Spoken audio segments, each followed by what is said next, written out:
लाहौर की तंग और धूल भरी गलियों में एक छोटा बच्चा सिर्फ वक्त गुजारने के लिए नहीं खेल रहा था, वो अपने वजूद को मनवाने के लिए जंग लड़ रहा था।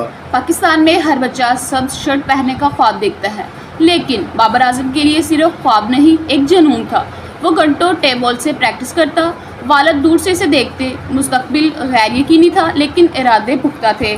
कज़ाफ़ी स्टेडियम में बाल बॉय बनकर बड़े लेजेंड्स को हैरत से देखने से लेकर उन लेजेंड्स की जगह लेने तक का सफ़र, ये सफ़र सीधा नहीं था, एक कठिन रास्ता था। लोग इसे प्रिंस कहते थे, एक ऐसा लक़ब जिसमें इज्जत भी है और बोझ भी।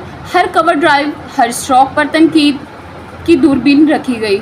हिंदुस्तान में भी क्रिकेट के शौकीन क्लासिक स्ट्रोक के दीवाने हैं। सरहदों के इस पार भी हर कोई बाबर की कलाइयों के जादू का मोतरिफ था। वो शोर मचाने वाला बिल्कुल भी नहीं था, मगर उसके बल्ले की गूंज सबसे बुलंद थी।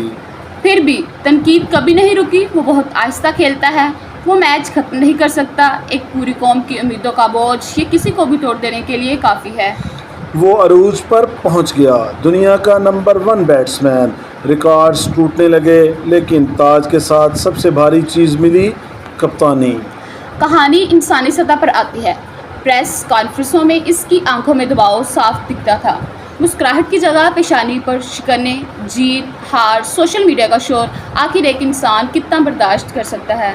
जीत जाने पर वो हीरो था और हार पर उसे विलन कहा जाता, लेकिन इन सब के बावजूद बाबर बाबर ही रहा, पुरस्कून, खुददार और नज़्म ज़ब्त का पैकर। जनूबी एशिया में क्रिकेट सिर्फ एक खेल नहीं, एक मज़हब है, और इस मज़हब में बाबर आजम एक मतनाज़िया मगर नाकाबिल तरदीद हकीकत है। चाहे वो 100 सेंचुरियां बनाकर रिटायर्ड हो या सिर्फ अपनी कवर ड्राइव की यादें छोड़ जाए, एक बात तय है, उसने क्रिकेट की एक पूरी नस्ल को मुतासर किया है। वो अब सिर्फ एक क्रिकेटर नहीं, एक कहानी है, एक ऐसे लड़के की कहानी जिसने हार मानने से इनकार कर दिया। और यही वजह है कि किंग कभी मुकम्मल तौर पर नहीं गिरता, वो बस अपनी अगली बारी का इंतज़ार करता है।